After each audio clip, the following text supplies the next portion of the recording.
नारायणं नमस्कृत्यं नरं चैव नरोत्तमं देवी सरस्वती व्यासं ततो जयमुदीरये। अज्ञानतिमिरान्धस्य ज्ञानाञ्जनशलाकया चक्षुर्मिलितं येन तस्मै श्रीगुरुवे नमः। गुरु ब्रह्मा गुरु विष्णु गुरुदेवा महेश्वरः गुरु साक्षात् परब्रह्मः तस्मै श्रीगुरुवे नमः। जय जय श्री राधा रमण जय जय नवल किशोर जय गोपी चित चोल प्रभु जय जय माखन चोर।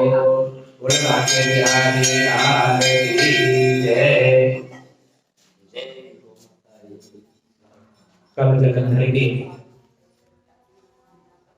कथा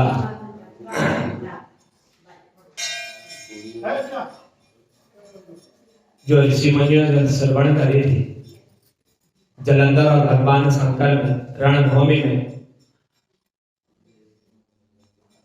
बाणों के द्वारा जब युद्ध चल रहा था तो सूर्य ने कहा कि ऋषि मुनियों, उधर जलंधर और भगवान शंकर रणभूमि में युद्ध कर रहे हैं और इधर जो है रात्रि के समय में वृंदा ने स्वप्न देखा और स्वप्न में वृंदा देख रही है कि उसका पति जो है अपने शरीर पर तेल लगाया हुआ नग्न शरीर धारण किए हुए भैंसे पर सवार होकर के प्रेत सेना के साथ दक्षिण दिशा की ओर प्रस्थान कर रहा। जब वृंदा ने यह स्वप्न देखा, यह स्वप्न को देखते ही वृंदा को जो चिंता होने लगी। उस मार्ग में जितने भी महल थे, जितनी गौशाला थी, जितनी सुंदर वाटिका बनी हुई थी, इन स्थानों पर कहीं भी जो है इस जलंधर को एक पल भर के लिए भी जो है विश्राम नहीं दिया जाता, कहीं यह रुक नहीं रहा। एक वन से दूसरे वन में यह जलंधर पहुंच गया और जब इसी तरह से हर वनों में जा रहा था और इसने जो है उन्हीं वनों में जो है शेर के जैसे मुंह वाले दो राक्षसों को इस जलंधर में देखा और उधर जो है वृंदा यह सब कुछ जो है स्वप्न में देख रही है और उन्हें यह देख करके इसको भय होगी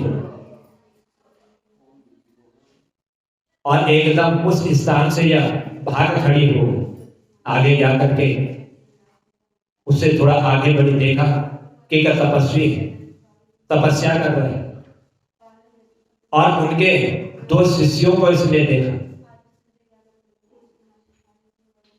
और वहां पर जाकर के उसने अपनी रक्षा की प्रार्थना करी। कहने लगी कि हे मुनि महाराज, आप जो है उस राक्षसी से आप मेरी रक्षा की। यह विनय सुनकर के मुनि ने अपनी एक आवाज से ही उन राक्षसों को भगा दिया। सूजी कहते कि हे ऋषि मुनियों, यह सब जो है भगवान विष्णु की रची हुई माया थी। उस माया में यह जलंधर पड़ा हुआ था और उधर जो है वह वृंदा जलंधर की पत्नी रात्रि में यह स्वप्न देख रही थी। यह सब भगवान विष्णु की ही रची हुई माया थी और जब इधर उन मुनि ने एक ही आवाज में इन राक्षसों को जब भगा दिया, उसके बाद वृंदा ने विनय पूर्वक उन मुनि से कहा कि हे प्रभु, कि हे मुनि महाराज, आप मेरी एक बात का श्रवण कीजिए। मेरे पति और जलंधर ये दोनों जो है रणभूमि में युद्ध कर रहे हैं।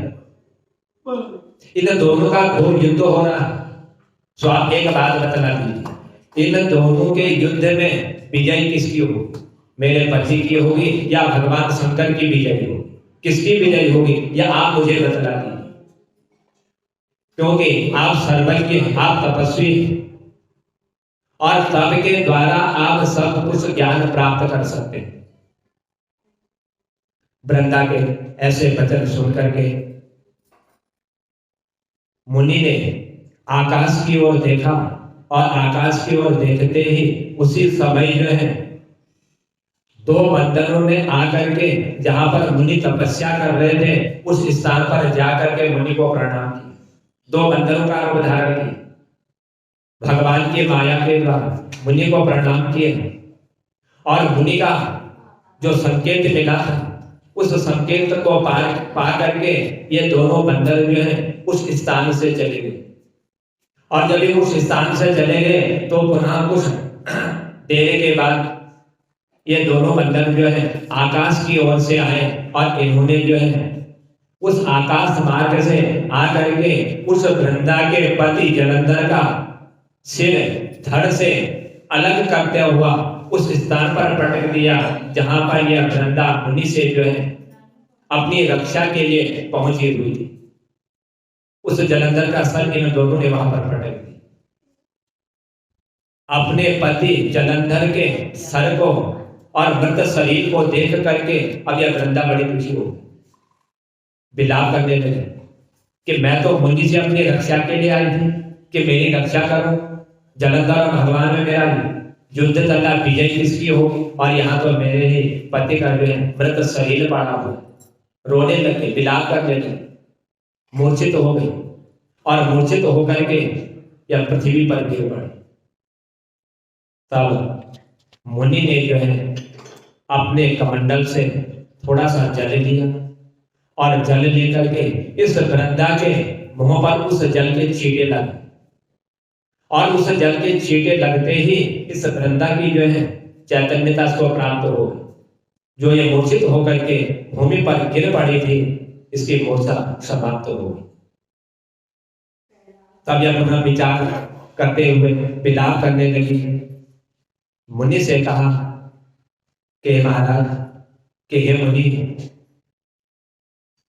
जिसने देव गंधर्व और विष्णु सहित तीनों लोगों पर विजय प्राप्त कर ली, देवताओं को नहीं छोड़ा, गंधर्वों को नहीं छोड़ा और भगवान विष्णु से भी जिसने युद्ध किया था, आज इतना बलशाली, इतना पराक्रमी मेरा पति भगवान शंकर के हाथों कैसे मारा गया, भगवान शंकर के हाथों उसकी कैसे मृत्यु हो गई।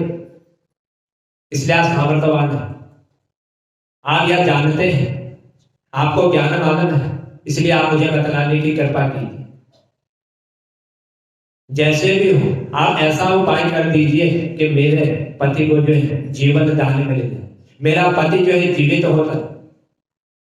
वृंदा ऋषि से विनती करने लगी। तब मुनि ने कहा कि हे वृंदा, शिव जी के हाथ से मारे हुए को जीवित करना बड़ा असंभव होता है, क्योंकि भगवान शंकर ही जन्म देने वाले और वही जो है मृत्यु प्रदान करने वाले हैं। उनके हाथ से मरा हुआ व्यक्ति जीवित नहीं होता, बड़ा संभव होता उसको जीवित करना। यदि आप चाहते हो और हम जो है तुम पर कृपा करके, क्योंकि तुम्हारी ऐसी जो व्यथा, जो तुम विलाप कर रही हो, जो तुम रो रही हो, चिंता कर रही हो, इनको देखते हुए हम जो है एक बार तुम्हारे पति को जीवन दान दे देते, उसको जीवित कर देते। लेकिन यह संभव है कि भगवान शंकर के हाथों जिसकी मृत्यु हो जाती है वह जीवित नहीं होता, लेकिन तुम्हारे कहने पर आज हम तुम्हारे पति को पुनः जीवित कर देते हैं। इतना जो ही मुनि ने वृंदा से कहा था, मुनि अंतर ध्यान हो और उधर जलंधर जीवित हो गए। ये सारी बातें जो है वह वृंदा स्वप्न में देख रही है, सबको स्वप्न वृंदा को हो रहा है। उसके बाद वृंदा के साथ प्रेमालाप करता हुआ आलिंगनबद्ध हो गया और वृंदा भी जो है अपने पति के वेश में समझ नहीं पाई। भगवान विष्णु ने ऐसी माया रची, क्योंकि ये पहले ही कह चुके थे कि जब तक इस वृंदा का पतिव्रत धर्म भंग नहीं होगा तब तक जलंधर की मृत्यु नहीं होगी। आज वही भगवान विष्णु जलंधर का वेश बनाए हुए वृंदा के समीप पहुंचे हुए,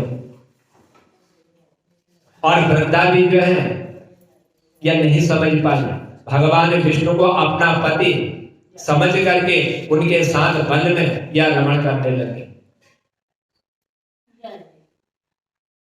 सूची ने कहा कि ऋषि मुनियों, जब यह उस वन में वृंदा के और उधर भगवान विष्णु जलंधर का रूप धारण किए हुए ये उस वन में जब रमण कर रहे थे, तो अपने पति के वेश में भगवान विष्णु को देख करके जब मालूम हुआ इसको कि मेरे पति नहीं, ये तो भगवान विष्णु है, क्रोधित हो गए।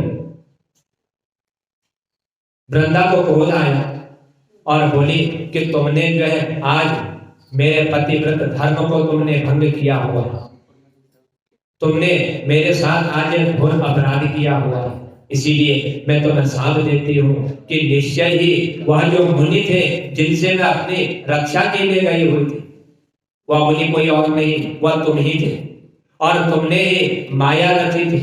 उस माया के द्वारा ही तुमने दो बंदरों का रूप धारण किया था, और वही दोनों बंदर जो है तुम्हारे कहने के अनुसार मेरे पति को जो है मार करके उस स्थान पर लाए थे जहां पर तुम तपस्या कर रहे थे, लेकिन मेरा दिया हुआ सांप कभी जो निरर्थक नहीं जाएगा, इस सांप का फल तुमको भोगना पड़ेगा। आने वाले समय में ये जो दो बंदर हैं, यही बंदर जो है तुम्हारी स्त्री का अपहरण करेंगे, यह मैं तुम्हें सांप देती हूँ। और जो तुम्हारा शिष्य तुम्हारे साथ था, वही शिष्य जो है बंदर का रूप धारण करके आने वाले समय में तुम्हारी सहायता करने वाला हो। यह सांप जो है वृंदा ने भगवान विष्णु को दे और कहा कि तुम जो है इसी समय मेरे सांप के द्वारा शिला के रूप में विराजमान हो जाओ, तुम पत्थर बने जाओ। जब यह सांप वृंदा ने भगवान विष्णु को दिया, तब भगवान विष्णु ने देवताओं और अपने भक्तों के मनोरथ को पूर्ण करने के लिए पतिव्रत वृंदा का जो अपमान किया था, और मन ही मन इधर ये भी बड़े व्याकुल हो गए, चिंतित हो गए, दुखी हो गए और कहने लगे, हे वृंदा, आज तुमने मुझे सांप दिया हुआ कि तुम शिला के रूप में विराजमान हो जाओ, तुम पत्थर बन जाओ, लेकिन तुम्हारे सांप को ग्रहण करते हुए मैं अवश्य जो है शिला के रूप में विराजमान हो जाऊं। परंतु तुम भी एक बात का ध्यान रखना, तुमने मुझे जो सांप दे दिया कि तुम शिला बन जाओ, और तुम भी जो है आने वाले समय में वृक्ष होकर के मुझको ही प्राप्त होगी, और तुम जो है तुलसी का वृक्ष के रूप में तुम विराजमान होगी, और उस समय मैं शालिग्राम शिला के रूप में रहूंगा और हम दोनों का सहयोग होगा। उसी शिला के साथ तुम वृक्ष के रूप में मुझे प्राप्त होगी। उसी समय वृंदा अपने पति के चरणों का ध्यान करते हुए भगवान विष्णु के मना करने पर भी जो है अग्नि में प्रवेश कर गई। कहा वृंदा ने कि जिस तरह से तुमने मेरा पतिव्रत धर्म जो है खंडित किया हुआ है, अब मुझे जीवित नहीं रहना। या भगवान से कहते हुए वृंदा ने अग्नि में प्रवेश किया, और अग्नि में प्रवेश करते हुए अपने शरीर को इन्होंने त्याग दिया। और उधर जो है भगवान विष्णु वृंदा का स्मरण करते हुए जहां पर वृंदा अग्नि में जो है समाहित हो गई थी, वहीं पर भगवान विष्णु भी उस अग्नि में उसके भस्म में जो है भगवान विष्णु की लोट पोट करने लगे। स्वयं देवक से नारद मुनि उधर जो है भगवान शंकर और जलंधर का युद्ध चल रहा था, और इधर वृंदा ने स्वप्न में यह सब कुछ देखा। भगवान विष्णु जलंधर का रूप धारण करते हुए पहुंचे, और क्षेत्र में जलंधर दैत्य ने शिव जी को अति बलवान समझ करके राक्षसी माया रची, और राक्षसी माया रच कर करके उसने जो है पार्वती बनाई और उन्हें मारने लगी। इस माया को देख करके भगवान शंकर जो नीचे मुंह करके लगे, सोच लिया जलंधर ने यही उचित समय है भगवान शंकर का वध करने, गर्दन नीचे करनी हुई है, इसी वक्त एक बार वार कर देना चाहिए। उचित समय जान करके जलंधर ने भगवान शंकर पर अनेक प्रकार से बाणों की वर्षा करनी जो प्रारंभ कर दी। और इधर जो है भगवान शंकर को संकट में ग्रस्त देख करके भगवान विष्णु तत्काल उस स्थान पर पहुंचे जहां पर इस जलंधर ने अपनी राक्षसी माया से पार्वती बनाई हुई थी। वहां पर भगवान विष्णु पहुंचे और इन्होंने उस जलंधर की राक्षसी माया से भगवान शंकर को इसको अबोध करा।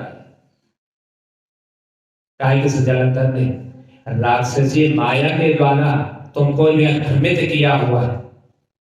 सब सचेत होकर के भगवान शंकर ने अत्यंत वेग से दैत्यों पर भयंकर बाणों की वर्षा कर दी, जिससे भयभीत होकर के शुंभ और निशुंभ ये युद्ध क्षेत्र को छोड़ करके भागे गए। सोच लिया, समझ लिए कि अब जो है भगवान शंकर के हाथों हम नहीं बच सकते, हमारा जीवन ज्यादा इसी में अच्छा रहेगा कि हम इस रणभूमि को छोड़ करके ही भाग लें। तब शिव जी ने साथ देते हुए कहा, इन दोनों को जब रणभूमि में भगवान शंकर के बाणों से यह भाग रहे थे और कहा भगवान शंकर ने कि तुम जो है आज इस रणभूमि से, इस युद्ध के क्षेत्र से भागे हुए हो, तुम जहां भी जाओगे, जिस स्थान पर भी जाओगे, वहीं पर तुम पार्वती के हाथों से मारे जाओगे। अब तुम जीवित नहीं रह सकते, रणभूमि से भागे हो तो पार्वती के हाथों से तुम्हारा वध हो। इधर जो ही गंगा का प्रतिव्रत धर्म भंग हुआ, उधर जलंधर का जो है बल भी समाप्त हो। अपने पतिव्रता स्त्री के बल से ही यह जलंधर जो है बलवान बना हुआ। आज भगवान ने माया के द्वारा जलंधर का जो है पतिव्रत धर्म भंग किया और उधर जलंधर का बल भी जो है समाप्त हो।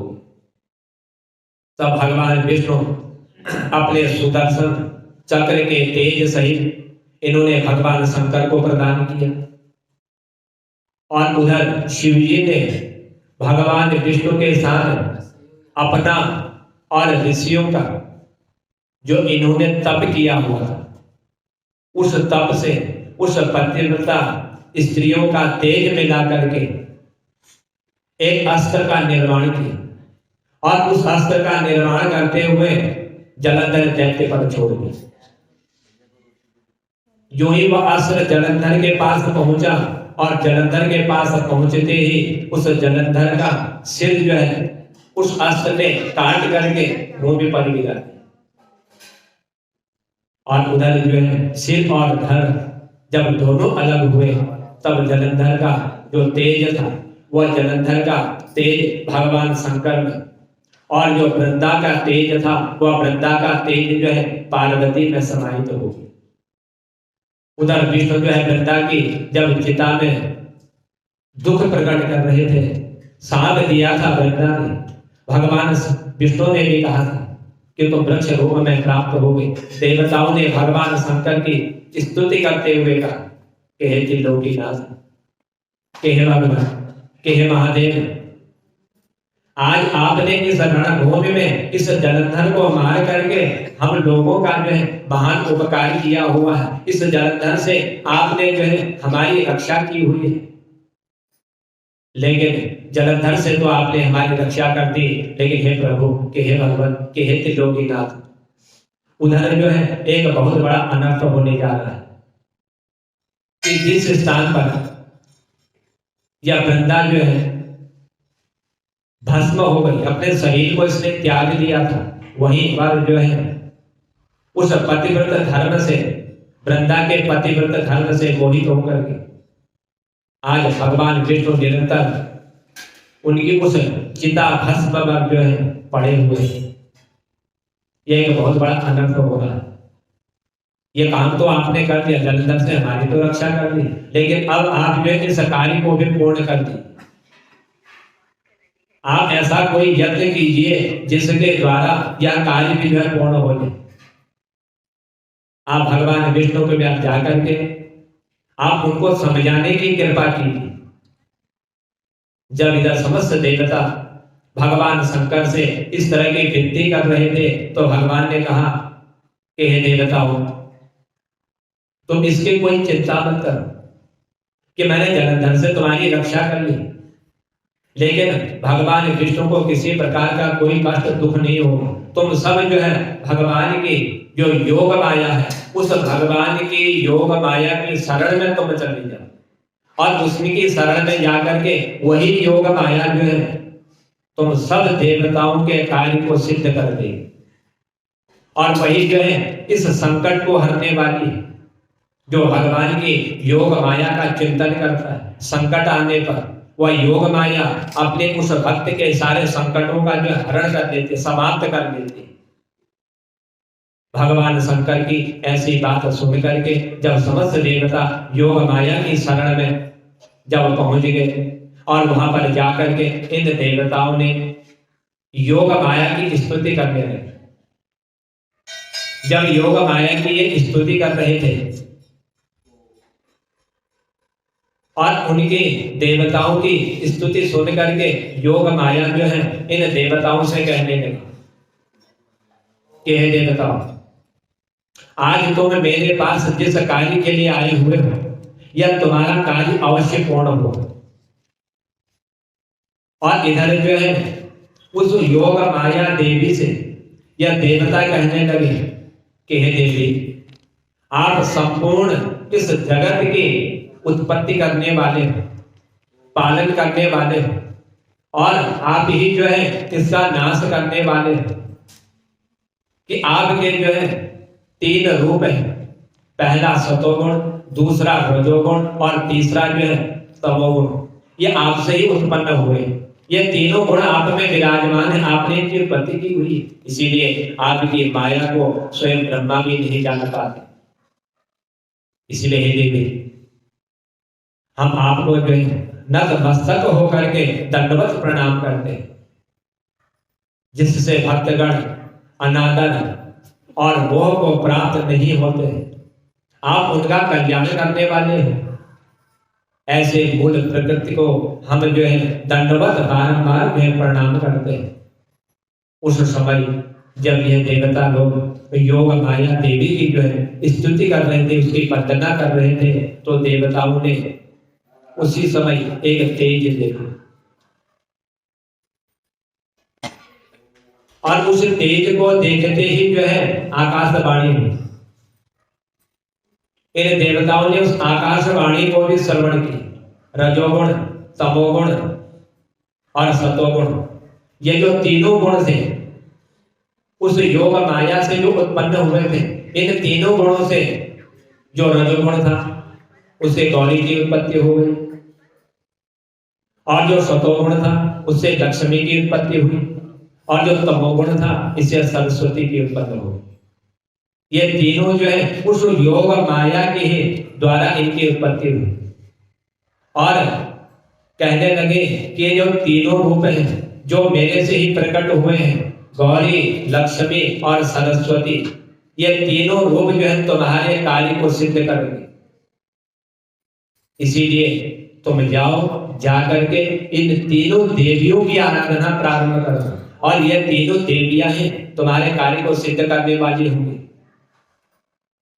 फिर 3 देवियों ने प्रकट होकर के इन देवताओं को 3 प्रकार के बीज प्रदान कर दिए,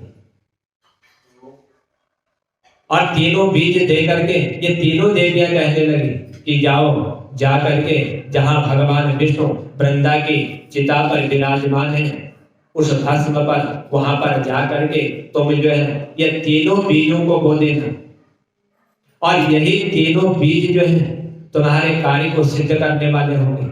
ये तीनों बीज इन देवियों ने इनको दिए। देवता लोग पहुंचे उस स्थान पर जहां पर भगवान विष्णु उस वृंदा की चिता पर विराजमान थे। ये देवताओं ने 3 बीज जाकर के उस वृंदा की चिता में इनको बो दिए, जहां पर यह भस्म हो चुकी थी। इन तीनों बीजों में से 3 प्रकार के वृक्षों की उत्पत्ति हुई। जब ये 3 प्रकार के वृक्ष उत्पन्न हुए, इसमें सबसे पहले जो रजोगुण था, उस रजोगुण से जो सरस्वती के रूप में विराजमान थी, इससे आंवले का वृक्ष उत्पन्न हो गया। उस वृंदा की सुचिता पर, जहां पर देवताओं ने बीज को बोया हुआ था। और जो तमोगुण था, जो गौरी के रूप में विराजमान हुआ, इसी से जो है तुलसी का पौधा जो है वहां पर विराजमान हो गया। और जो सतोगुण था, जो लक्ष्मी के रूप में विराजमान हुआ, लक्ष्मी रूप धारण करके इन्होंने इस बीज को देवताओं को दिया था, या मालिती के वृक्ष के रूप में विराजमान हो गया। लक्ष्मी जी ने जो अपना बीज दिया हुआ था, या क्रोधित होकर के देवताओं को दिया हुआ था, इसीलिए मालिती के वृक्ष के रूप में विराजमान हो, जिसका फूल भगवान को नहीं चढ़ाया जाता। इसीलिए मालती जो है भगवान की पूजा के लिए निषिद्ध मानी जाती है। भगवान विष्णु को उसका फूल जो है अर्पण नहीं किया जाता। आंवला और तुलसी, ये दो वृक्ष जो है भगवान को अत्यंत प्रिय है, और यही इन देवियों ने जो है बिना ईर्षा के इन देवताओं को दिए हुए थे, और तभी ये जो है इन दो वृक्षों के रूप में विराजमान हुए, जो भगवान को अत्यंत प्रिय लगने वाले। इस तरह से उस वृंदा के निज वृक्ष रूप में होकर के जो भगवान ने, इस वृंदा ने साप दिया था कि तुम शिला रूप में विराजमान हो जाओ, और उधर भगवान ने भी कहा था कि हे वृंदा, तुमने मुझे साप दे दिया, तुम्हारे सांप को मैं धारण करता हूं, मैं शिला के रूप में विराजमान होगा, लेकिन तुम भी याद रखना, तुम भी वृक्ष के रूप में विराजमान होकर के मुझे ही प्राप्त होगी। आज वही संयोग हुआ, तुलसी का वृक्ष, आंवले का वृक्ष उस वृंदा की भस्म पर उत्पन्न हुए, और भगवान शालिग्राम के साथ इनका संयोग हुआ। तब देवर्षि नारद मुनि ने कहा कि हे राजन, इसलिए कार्तिक मास भगवान के निमित्त जो उस व्रत का उद्यापन किया जाता है, उस उद्यापन में भगवान की पूजा जो है तुलसी के मूल में शालिग्राम को रख करके की जाती है, और उसी से उस पूजा का फल जो है पूर्ण प्राप्त हो जाता है। सो हे नारद, जिस घर में तुलसी का वृक्ष जो है विराजमान होता है, जिस घर में तुलसी का पौधा होता है, उस घर में कभी भी जो है यम के दूत जो है प्रवेश नहीं करते। यम के दूत जो है उस घर से ही दूर हो जाते हैं। यह तुलसी का वृक्ष जो है इतना पुण्य को देने वाला, नर्मदा और गंगा जल, इन दोनों का जितना महत्व है, ये जितना जो है मनुष्य के पापों को हर लेती है, पापों को नष्ट कर लेती है, उतना ही जो है यह तुलसी का पौधा, इन तीनों ये एक ही समान है। वही फल जो है तुलसी के वृक्ष की सेवा सिंचन करने से भी मनुष्य को प्राप्त हो जाता है। कि मनुष्य जन्म लेकर के, वो अपने जन्म से लेकर के मृत्यु तक अनायास जितने भी पाप कर लेता है, यह सब पापों को हरने वाली यह तुलसी का वृक्ष है। जिस व्यक्ति के प्राण जो है तुलसी के पत्ते को और तुलसी की मंजरी को मुंह में रख करके जो प्राण त्याग देता है, वह जीव जो है जीव मुक्त हो जाता है। उसका कभी भी जो है इस संसार में पुनः जन्म नहीं होता। जन्म और मृत्यु के बंधन से उसको जो है मुक्ति प्राप्त हो जाती है। और जो व्यक्ति तुलसी के पत्तों से या तुलसी के वृक्ष से अपने पितरों का जो श्राद्ध कर्म कर देता है, आंवले की छाया में अपने पितरों का श्राद्ध कर्म कर लेता है, उनके पितर यदि किसी प्रकार से घोर नरक में भी पड़े हुए हो और उनका उद्धार नहीं हो रहा हो, उन्हीं नरकों में जन्म लेते हो, उन्हीं में फिर उनकी मृत्यु हो जाती है। इन वृक्षों के समीप उनके श्राद्ध कर्म करने से भी उनको जो है मोक्ष प्राप्त हो जाता है। मनुष्य तुलसी मंजरी से युक्त तुलसी दल और आंवले का फल जब मुंह में रखता है, तो वह साक्षात जो है भगवान विष्णु के लोक को जानने वाला और विष्णु के समान जो है वह फल प्रदान करने वाला हो जाता है। इसलिए हे ऋषि मुनियों, जो मनुष्य इस कार्तिक मास में रुद्राक्ष की माला, तुलसी की माला और आंवले की छाया में भोजन कर लेता है, वह व्यक्ति जो है धर्म, अर्थ, काम और मोक्ष ये चारों चीजों को जो है प्राप्त करने वाला हो, चारों चीजों से प्राप्त हो जाती है। उसको धर्म का पालन करने का फल भी प्राप्त हो जाता है। सो हे राजन, तुलसी और आंवले का जो महात्म्य है, इसको ब्रह्मा भी जो है इसका वर्णन नहीं कर सकते, वह भी इसके महिमा को नहीं बतला सकते। ये दोनों वृक्ष जो है भगवान को अत्यंत प्रिय लगने वाले। इसीलिए जो व्यक्ति कार्तिक मास में या तुलसी की महिमा की कथा का जो श्रवण कर लेता है, जो उस कथा को सुनता है या दूसरों को सुना देता है, वह जो है अंत काल में जब शरीर त्यागने का समय आता है, उस समय वह व्यक्ति जो है मोक्ष को प्राप्त करने का साधन जो है सुलभ कर लेता है, और वह फिर जो है इस लोक में सुख भोग करके भगवान के परम धाम को जाने का मार्ग उसको प्राप्त हो जाता है। सारे पाप उसके जो है नष्ट हो जाते हैं और वह वैकुंठवासी हो जाता है। इसलिए कार्तिक मास में भगवान विष्णु की पूजा का जो महात्म्य है, वह तुलसी के पत्ते से जो उद्यापन कर लेता है, जो उनका पूजन कर लेता है, उसका संपूर्ण फल जो है उसको प्राप्त हो जाता है। सोहेरी से मुनियों, इस कार्तिक मास में यदि अन्य किसी देवता का पूजन या व्रत होता हो, जो मनुष्य को कार्तिक मास में पूर्ण जो है फल प्रदान करने वाला है, तो वह भी आप हमें बतलाने की कृपा कीजिए। या तो आपने उस वृंदा का चरित्र, जलंधर का, या सब कुछ आपने हमको श्रवण करा दिया। देवर्षि नारद मुनि ने कहा कि हे राजन, यदि आश्विन का जो महीना है, इसके शुक्ल पक्ष की जो पूर्णमासी है, इसमें जो है ब्रह्मा जी का व्रत आता है। इस व्रत को करने से भी मनुष्य के जो है सारे कष्ट दूर हो जाते हैं।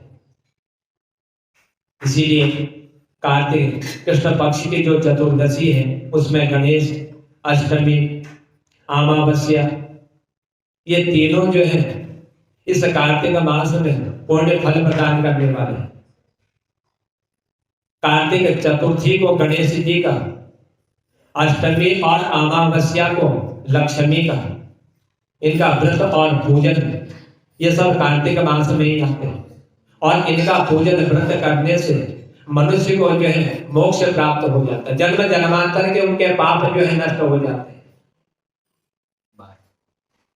सोहेरी से मुनियों, जो कुमारी कन्या कार्तिक मास में इस व्रत को करती है, इस व्रत का फल उनको अवश्य प्राप्त हो जाता है और उनको जो है सुयोग्य वर की प्राप्ति होती है।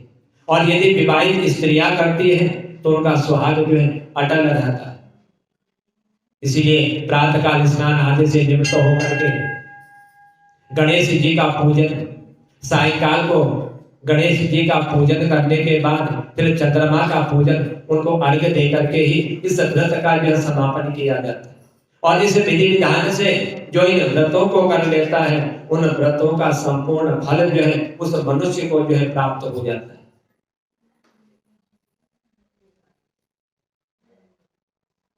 तब जो है देवर्षि नारद मुनि ने कहा कि हे राजा प्रथु, ये जो तीनों व्रत कार्तिक मास में जो होते हैं, गणेश, अष्टमी और अमावस्या, इनका एक इतिहास में तुम्हें सुनाता हूं, आप श्रवण कीजिए। एक प्राचीन समय की बात है कि एक भद्रशिला नाम की नदी थी। उस नदी के समीप एक नगर था, वहां पर एक सुधर्मा नाम का एक राजा रहा करता था। उसके रविदत्त, सुशर्मा, जय शर्मा और शोभन नाम वाले 4 पुत्र थे और वीरमती नाम की एक कन्या थी। यह 5 वेश राजा की संतान थे। सुधर्मा ने अपनी कन्या का विवाह जो है देवव्रत के साथ किया हुआ था और ये दोनों प्रेम पूर्वक रहा करते थे। एक दिन अचानक इनके घर पर जो है एक सर्प का प्रवेश हो गई और उस सर्प के काटे जाने से यह देवव्रत की जो है उसी घर में मृत्यु हो गई। सोहेरी से मुनियों, यह सब देख करके उसकी पत्नी जो वीरमती थी, यह बड़े जोर से चिल्लाने लगी, रोने लगी। पति की मृत्यु हो चुकी थी। उसकी पत्नी की आवाज सुन करके माता, पिता और 4 भाई उस नगर में रहने वाले जितने भी व्यक्ति थे सब उस स्थान पर पहुंच गए जहां पर यह वीरमती अपने मृत पति के साथ विलाप कर रही थी, रो रही थी। और उधर जो है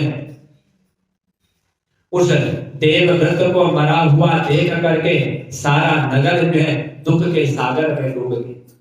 तो उसी समय दुख को दूर करने वाले पुलत्स्य नाम के जो ऋषि थे वह ऋषि वहां पर पहुंच गए, जो हर मनुष्यों के कष्ट और दुख को दूर करते। तो राजा ने हाथ जोड़ करके विनय पूर्वक इनसे पूछा कि हे महाराज, किस पाप कर्म के कारण आज मेरी कन्या जो है विधवा हो चुकी है? इसने अपने जीवन में कौन सा पाप किया जिस पाप कर्म का इसको आज फल प्राप्त हो रहा है? जब राजा ने इस पुलत्स्य मुनि से पूछा तो इन्होंने ध्यान लगा करके कहा कि हे राजा, यदि मैं आपको बतलाता हूं तो आप विश्वास नहीं करोगे। यह जो तुम्हारी जो यह पुत्री है, इस पुत्री ने कार्तिक मास में गणेश जी का जो व्रत आता है उस व्रत को न करने के कारण ही इस कन्या को यह जीवन आज व्यतीत करना पड़ा, यह दुख इसको प्राप्त हो रहा है। उसी व्रत को न करने के कारण इसकी जो है पति की मृत्यु हो चुकी। तब पुलत्स्य ऋषि कहने लगे कि एक समय दैत्यों का नाश करने का उपाय खोजने के लिए ब्रह्मा, विष्णु, महेश, इंद्र आदि यह समस्त देवता जो है एकत्रित हुए। विचार किया, सोचा कि जो दैत्य लोग हैं इनका विनाश करना चाहिए, क्योंकि यह जो हम देवताओं को बहुत दुखी करते हैं। तो उसी समय ब्रह्मा जी ने कहा कि हे देवताओं, यदि आप जो है दैत्यों का विनाश करना चाहते हो, अपनी रक्षा करना चाहते हो, तो गणेश चतुर्थी का व्रत तुम संपूर्ण कर लो। यही कार्तिक मास में गणेश चतुर्थी का जो व्रत है यही दैत्यों का विनाश करने वाला है। और इसी व्रत का यदि तुमने पालन कर लिया तो यह दैत्यों का विनाश हो जाए। तब सब देवताओं ने कार्तिक कृष्ण पक्ष के चतुर्थी के दिन जो है इस व्रत को संपूर्ण किया। और इस व्रत का जो फल था उस फल के प्रभाव के कारण यह सारे दैत्यों पर जो है इन्होंने विजय प्राप्त कर ली। देवता विजयी हो गए इस गणेश चतुर्थी के इस व्रत के द्वारा। और विजय के बाद समस्त देवताओं ने गणेश जी से कहा कि हे गणेश महाराज, आप वर मांगिए, हम आपसे बड़े प्रसन्न हैं और हम समस्त देवता आप लोगों को जो है वर प्रदान करना चाहते हैं, इसलिए आप जो है वर मांग लीजिए। तब गणेश जी ने कहा कि हे देवताओं, यदि आप वर देना चाहते हो तो एक ही वर आपसे मांगता, जो स्त्री कार्तिक कृष्ण चतुर्थी का व्रत करे उसका पति जो है चिरंजीवी, और जो ना करे वह विधवा हो। यह वर मैं आपसे मांगना चाहता हूं, इसलिए हे देवताओं, आप वर देना चाहते हो तो यही वर आप हमको दीजिए। समस्त स्त्रियों को जब इन देवताओं ने यह वर गणेश जी को प्रदान कर दिया, तब गणेश जी ने कहा कि अब जो है तुम्हारा कार्य सिद्ध हो गया, तुमने मुझे वर दे दिया और तुम्हारा वर मैंने जो है ग्रहण कर लिया।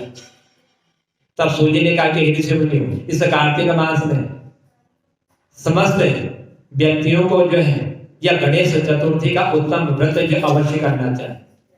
तब पुलत्स्य मुनि ने कहा कि हे राजन, तुम्हारी कन्या ने इस व्रत को नहीं किया, इसी कारण यह विधवा जीवन व्यतीत कर रही। यदि अब भी यह इस व्रत को कर ले, नियम पूर्वक इस व्रत का यह पालन कर ले, तो गणेश जी की कृपा से इस समय भी जो है इसका पति जो है जीवित हो सकता है। जो ही इतना पुलत्स्य ऋषि ने कहा और वो अपने स्थान की ओर चले। तब राजा ने अपने जो जमाई था जिसकी मृत्यु हो चुकी थी सांप के काटने में, उसके शरीर में तेल लगा करके सुरक्षित स्थान पर रख दिया। और जब 1 वर्ष के बाद कार्तिक का महीना आया, फिर उसी कार्तिक के महीने में गणेश चतुर्थी आई और इसकी कन्या ने विधि पूर्वक उस गणेश जी के व्रत को किया, उस गणेश जी का उद्यापन किया, ब्राह्मणों को दान दक्षिणा देकर के उनको संतुष्ट किया, जिसके प्रभाव से जो उसका मृत पति था वह पति पुनः जो है जीवित हो गया। 1 साल के बाद उसने अपने पति को जीवित किया इस गणेश चतुर्थी के इस व्रत के कारण।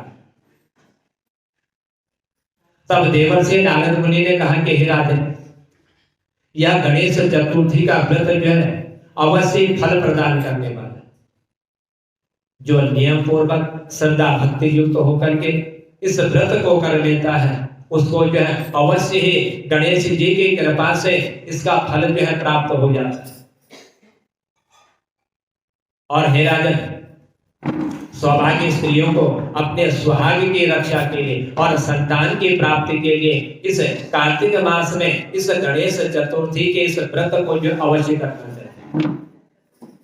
और इसी व्रत के प्रभाव के कारण आज इस कन्या ने अपने पति को पुनः जीवन दान दी और फिर से ये जो है अपने पति के साथ सुखमय जीवन जो है व्यतीत करने लगे।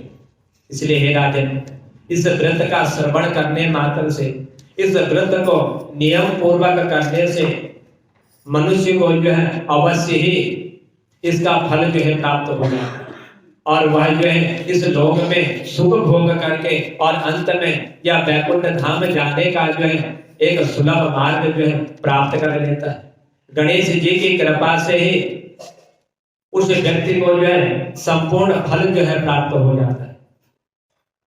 इसलिए जो व्यक्ति इस कार्तिक मास में भगवान को प्रसन्न करने के लिए गणेश जी की मनोकामना को अपने ऊपर पूर्ण करने के लिए कार्तिक मास में इन व्रतों को करता है, श्रद्धा भक्ति युक्त होकर के उन सब को जो है इसका पूर्ण फल जो है प्राप्त हो जाता है और वह मनुष्य जो है इस लोक में सुख भोग करके भगवान के ही वैकुंठ धाम में जाने का मार्ग सुलभ करता है। जन्म मृत्यु इनके बंधन से उस व्यक्ति को जो है मुक्ति प्राप्त हो जाती है। ना तो उसका जन्म होता है और ना ही उसकी जो है मृत्यु होती है।